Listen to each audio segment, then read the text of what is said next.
Hello friends, welcome back to my channel. இன்றைக்கி இந்த வீடியோவில் நம்ம சுட சுட மட்டன் குழம்பு எப்படி பண்ணுறதுன்னு பார்க்க போகிறோம். ஃபஸ்ட்டாக ஒரு பாத்திரத்தில் தேவையான அளவு எண்ணெய் ஊற்றிக்கிறலாம். எண்ணெய் காஞ்சதுக்கப்புறம் பிரியாணி இலையும் சோம்பும் போட்டுக்கிறோம். அதுக்கப்புறம் தேவையான அளவு வெங்காயம் நிறையா போட்டு நல்லா கிரேவி கிடைக்கும். அதுக்கப்புறம் கருவேப்பிலையும் ஆட் பண்ணியாச்சு. லைட்டாக கிளறி விடுங்க. அதுக்கப்புறம் தேவையான அளவு இஞ்சி பூண்டு பேஸ்ட்டும் ஆட் பண்ணிடுங்க. அதையும் லைட்டாக கிண்டிடுங்க. அதுக்கப்புறம் தேவையான அளவு மஞ்சள் ஆட் பண்ணிக்கோங்க.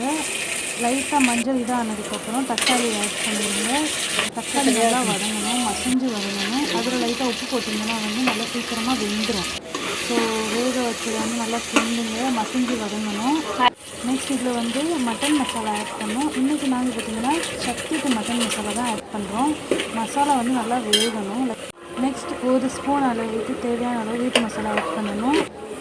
அதுக்கப்புறம் நம்ம சீரகம் சோம்பு பேஸ்ட்டையும் ஆட் பண்ணிடுறோம். இது அம்மியில் அரைச்சது தான். மிக்ஸ் பண்ணி சீரகம் சோம்பு ஸ்மெல் போகணும் நல்லா. ஸோ லைட்டாக மிக்ஸ் பண்ணிவிட்டு அதுக்கப்புறம் அம்மா தண்ணி லைட்டாக விட்டு வேக விடுறாங்க.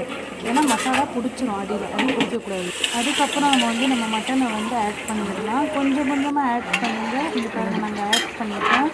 கொஞ்சம் வேகட்டும், கொதி வரட்டும் பாருங்கள். அதுக்கப்புறம் அம்மா தேங்காய் பால் ஆட் பண்ணுறாங்க. நல்லா கொதி வந்ததுக்கப்புறம் தேங்காய் பால் ஆட் பண்ணுங்கள். அதுக்கப்புறம் லைட்டாக சுட சுட மட்டன் குழம்பு ரெடி. கமெண்ட் பண்ணுங்கள் பிடிச்சிருந்த வீடியோ. ஃபைனலி நம்ம மட்டன் குழம்பு ரெடி ஆகிடுச்சு. கமெண்ட் பண்ணுங்கள் வீடியோ எப்படி இருக்குன்னு. பிடிச்சிருந்தா லைக், ஷேர், சப்ஸ்கிரைப் பண்ணுங்கள். தேங்க்யூ.